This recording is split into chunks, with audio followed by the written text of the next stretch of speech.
আসসালামু আলাইকুম সবাইকে। আমি মোহাম্মদ মানিকুর রহমান। আমি সিভিল ইঞ্জিনিয়ারিং এর একজন চতুর্থ বর্ষের শিক্ষার্থী। তো আজকে থেকে শুরু করতে যাচ্ছি একটি সম্পূর্ণ ইটাপস অ্যানালিসিস সিরিজ, যেখানে আমরা শেখাবো যে কিভাবে শুরু থেকে একটা বিল্ডিং মডেল করে ফাইনাল ডিজাইন এবং রিপোর্ট তৈরি করা যায়। তো এই কোর্সটি তাদের জন্য যারা civil engineering student, running student এবং নতুন পাশ করা ইঞ্জিনিয়ার অথবা প্র্যাকটিক্যাল সফটওয়্যার স্কিল যারা বাড়াতে চান তাদের জন্য। আজকের এই প্রথম ভিডিওতে আমরা দেখব যে ইটাপ সফটওয়্যার কেন ব্যবহার করা এবং এটার ডিফাইন পার্টটুকু আমরা কভার করার ট্রাই করব। আর ধীরে ধীরে আমরা এই যে আমি এখানে একটা প্রসিডিউর লিখে একটা আমরা চার্ট বানাইছি ওয়ার্ডে। আমরা সবগুলো সিকোয়েন্স অনুযায়ী অনুযায়ী সব শিখবো। এখানে টোটাল 42টা পার্ট আমি ডিফাইন করছি, ভাগ করছি, যেগুলা ছোট ছোট করে দিলে আসলে শিখতে সুবিধা হয় সেজন্য। তো আজকে আমরা দেখা যাক প্রথম ডিফাইন পার্ট টু কভার করার ট্রাই করব। তো সেই জন্য প্রথমে আমরা ইট্যাপস সফটওয়্যার যেটা আছে এইটাতে আগে আমরা ইন করবো। করার পরে আমরা আসলে ইট্যাপসের এইরকম একটা ইন্টারফেস পাবো। এটা হচ্ছে শুরুর একটা ইন্টারফেস। আর অবশ্যই এটার জন্য আমাদের আগে একটা ক্যাড ফাইলটা লাগবে, অটোক্যাড ডিজাইন একটা লাগবে, একটা বিল্ডিং এর কমপ্লিট একটা ডিজাইন লাগবে, যেটাতে অবশ্যই গ্রিড লাইন লাগবে। ই ট্যাপস করতে গেলে সর্বপ্রথম যে শর্ত সেটা হচ্ছে কি আমাদের একটা কমপ্লিট প্ল্যান লাগবে, যেটাতে অবশ্যই অবশ্যই আমাদের যে ইয়েগুলো আছে, যে গ্রিড লাইন যেগুলো আছে গ্রিড লাইন অবশ্যই দিতে হবে। যেমন এখানে গ্রিড লাইনগুলো আর গ্রিড লাইনের সিকোয়েন্সগুলো অবশ্যই আমাদের লেফট থেকে রাইটে যাব এক্স ডিরেকশন বরাবর, এ বি সি ডি এভাবে, আর বটম থেকে টপের দিকে যাবো আমরা 1 2 3 করে। এটা কেন? কারণ এটা ই ট্যাপস আমাদের এইভাবেই করতে বলে। এটা ই ট্যাপস এইভাবেই করতে বলে, এর বাইরে যাওয়ার সুযোগ নেই। যেমন আমরা এখানে আসি এখন। এখন আমরা প্রথমে কি করবো, প্রথমে আমাদের এরকম একটা ইন্টারফেস আসার পর যদি আমরা প্রথমে কোনো একটা মডেল ডিজাইন করতে চাই, সেক্ষেত্রে আমরা যাবো হচ্ছে কি নিউ মডেল। তো নিউ মডেলে ক্লিক করার পরে আমরা এইরকম একটা ইন্টারফেস পাবো। এখন এখানে কি আছে, এখানে মডেল ইনিশিয়ালাইজেশন করা আছে, মানে এখানে আমরা 3 রকম ভাবে করতে পারি। 3 রকম ভাবে বলতে, একটা যদি আমি আগে কোনো একটা সেটিং আমি ডিফল্ট ভাবে সেভ করে রাখি, দেন আমি ওইটা ইউজ করতে পারবো। অথবা যে কোনো একটা যদি আগের কোনো মডেল করা থাকে, আমি যদি অ্যানালিসিস করে থাকি, ওইটার মডেল আমি এখান থেকে কি এক্সপোর্ট করে এটাতে নিয়ে ফেলতে পারবো। আর একটা হচ্ছে বিল্ড ইন সেটিং, মানে এটা যদি আমি আবার নতুন করে করতে চাই, তাহলে এটাকে আবার কি আমি নতুন ভাবে সব শুরু করতে হবে। তো আমরা এখন যেহেতু নতুন ভাবে শুরু করতে যাচ্ছি, আমরা এটাতে ক্লিক করব। আর এখানে ডিসপ্লে ইউনিট, যেগুলো ইউনিট ইউএস কাস্টমার এটাই থাকবে। তারপরে এটা হচ্ছে আমাদের কি এআইএসসি, এটা হচ্ছে স্টিল সেকশন। তারপরে এটা হচ্ছে কি স্টিলের আমার কোড যেটা, ঠিক আছে। আর কংক্রিট ডিজাইন কোড যেটা, সেটা আমাদের 31808। এটা আরো অনেকগুলো আছে, আমাদের এখানে 14 পর্যন্ত আপডেট আছে। আমার এই ট্যাপসেটের 16 ভার্সন। আপনি যদি 21 22 যত ইউজ করবেন, ওখানে দেখবেন যে এসিআই 19 ভার্সনটা চলে আসে কোড। তো আমাদের বিএনপির সাথে সবচেয়ে সাদৃশ্য হলো 31808, সেজন্য আমরা এটা থেকে কি দেন ওকে। এখন এখন আমাদের এইখানে কাজ হচ্ছে কি, যে আমাদের মডেলের যে ডাটাগুলো সেগুলো আমাদের ডিফাইন করতে হবে। যেমন কি আমাদের যে ড্রয়িংটা এখানে আছে, এইটা দেখেন আগে A B C D E F G H I. এখন এগুলোর লেন্থ কি 12 ফিট 1, 9 ফিট 2, এইভাবে সবগুলো মানে সব নন ইউনিফর্ম। কিন্তু এইখানে কি বলছে, যদি ইউনিফর্ম গ্রিড স্পেসিং, মানে যদি গ্রিড স্পেসিং গুলো ইউনিফর্ম হয়, তাহলে কি আমি এটা ইউজ করতে পারবো। যেহেতু আমাদের আমি মাত্রই দেখাইছি যে আমাদের গ্রিড স্পেসিং গুলো ইউনিফর্ম না, সেজন্য কি আমরা কাস্টমারিতে যাব। এখন কাস্টমারিতে গিয়ে আমরা এখান থেকে গ্রিড ডাটাগুলো আমাদের অবশ্যই এডিট করে দিতে হবে। সেজন্য আমরা কি করব, আমরা এডিট গ্রিড ডাটা এখানে ক্লিক করলাম। এডিট গ্রিড ডাটা ক্লিক করার পরে এখন আমাদেরকে display grid data as ordinate. এখন অর্ডিনেট মানে কি, অ্যাজ অর্ডিনেট বলতে বোঝাচ্ছে যে যদি আমি একটা গ্রিড এখান থেকে নিই, সে আমার গ্রিড হচ্ছে A1 এইটা, ওকে। আমি যদি আমি অর্ডিনেট ভাবে নিই, তাহলে আমার ডিস্টেন্সগুলো কিভাবে ডিফাইন করতে হবে, A1 এখান থেকে বি এর দূরত্ব দিতে হবে, তারপরে এ থেকে সি এর দূরত্ব দিতে হবে, তারপর এ থেকে ডি এর দূরত্ব দিতে হবে, এইভাবে। ঠিক আছে। তো যেহেতু আমরা ওইভাবে করি নাই, আমরা সবগুলো কি অর্ডিনেট গুলো অ্যাজ এ স্পেসিং ভাবে দিছি, সেই জন্য আমরা ওখানে কি ডিফাইন করব, আমরা display grid data as a spacing. Okay, এখন আমাদের এক্স ডিরেকশন বরাবর আমাদের কত পর্যন্ত ছিল, আই পর্যন্ত, আর ওয়াই ডিরেকশনে 6 পর্যন্ত ছিল। আগে আমরা এগুলো দিয়ে ফেলবো, তাহলে চটপট ABCD পর্যন্ত আছে। আর আমাদের ওয়াই ডিরেকশনে ছিল কত পর্যন্ত, 6।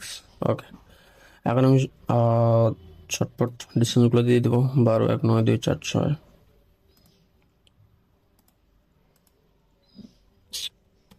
12 ফিট 1,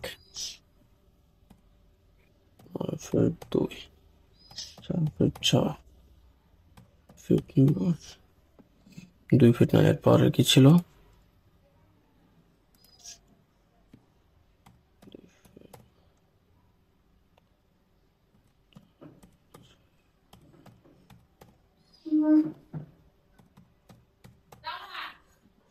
বারো ফিট 1। আচ্ছা, আমাদের এক্স ডিরেকশনের সবগুলো দেওয়া কমপ্লিট। এখন আমরা দেবো কি ওয়াই ডিরেকশন, এগুলো ওয়াই ডিরেকশন এগুলো দিয়ে ফেলি। ওয়াই ডিরেকশন আমাদের কি কি ছিল, 4, 2, 6, 6, 5, 6,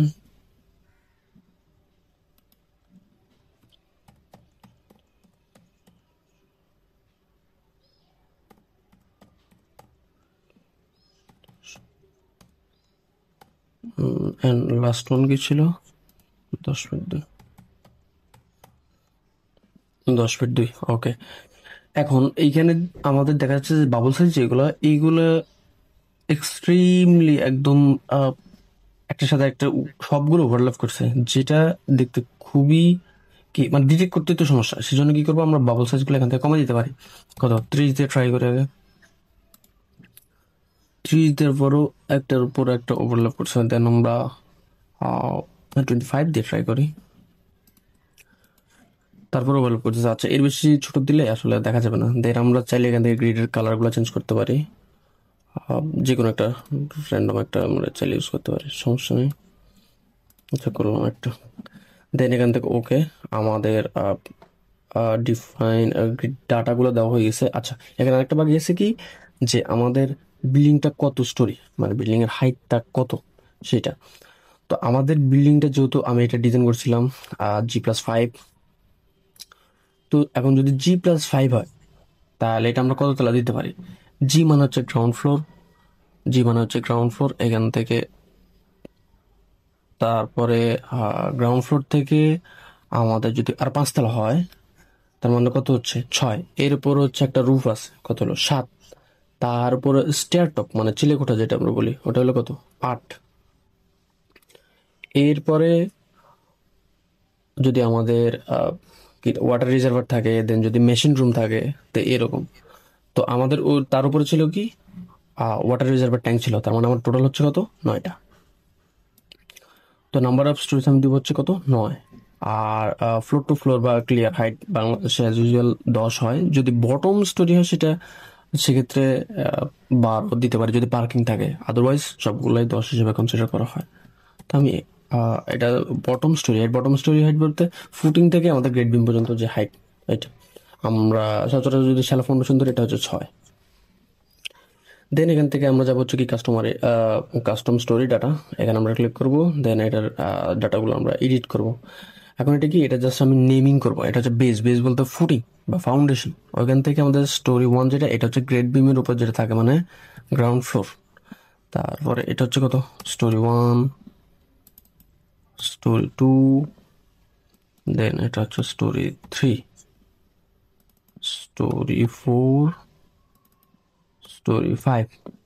আমাদের G+5 বিল্ডিং হয়ে গেছে। তার উপর থাকবে কি রুফ মানে ছাদ, এর উপর থাকবে কি স্টেয়ার টপ, স্টেয়ার মানে চিলেকোঠা। তার উপর থাকবে কি ওভারহেড ওয়াটার রিজার্ভার। ঠিক আছে, এখন আমি বেস থেকে আমার গ্রাউন্ড ফ্লোরের হাইট কত 10, মানে বেস বলতে ফুটিং থেকে। তারপরে আমাদের রুফ পর্যন্ত তো clear to floor to floor clear height 10। তার উপরে আমরা চিলেকোঠা সবসময় 7-এর ভিতরে রাখার ট্রাই করি। আর ওভারহেড ওয়াটার রিজার্ভার ট্যাঙ্ক, এটা একটা আলাদা ডিজাইনিং আছে। তো এটার উপর বেস করে আমরা ধরছি যে এটার হাইট 6 ফিট। ওকে, এখন এখানে একটা মাস্টার স্টোরি আমাদের ধরে নিতে হবে, কারণ যখন আমরা লোড ডিফাইন করব, সরি লোড অ্যাসাইন যখন করব, তখন এটার ক্ষেত্রে আমাদের এটা দরকার।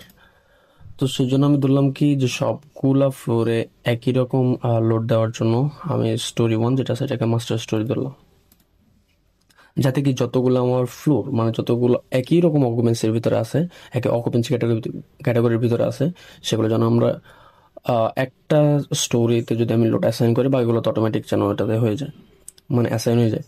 তো স্টোরি 1 যদি আমি লোড অ্যাসাইন করি, তার মানে এটার স্টোরি 1 সিমিলার কত, স্টোরি 2 এটার মতো সিমিলার, তারপরে এটাও সিমিলার, 5 পর্যন্ত সিমিলার। আর রুফ যেটা, রুফের সব ক্যালকুলেশন বা রুফের লোড সবগুলো আলাদা অ্যাকর্ডিং টু বিএনপিসি 2020।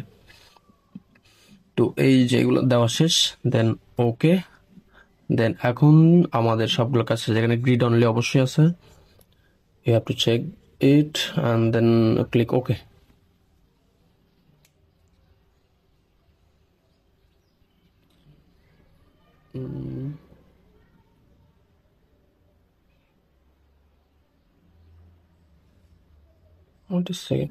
ওকে, আমাদের পুরো স্ট্রাকচারটা চলে আসছে। আমরা যত রকম স্টোরি ডাটা দেওয়ার মতো ছিল বা দিতে হয় সবগুলো আমরা দিয়ে ফেলছি। তো আজকের টিউটোরিয়াল এতটুকুই থাক। নেক্সট এপিসোডে আমরা আমাদের ম্যাটেরিয়ালস ডিফাইন এবং ফার্দার যতগুলো আছে সবগুলো নিয়ে একের পর এক সিকোয়েন্স অনুযায়ী ধারাবাহিকভাবে আমরা ডিসকাস করে যাবো ইনশাল্লাহ। তো দ্যাটস ইট ফর টুডে। আসসালামু আলাইকুম।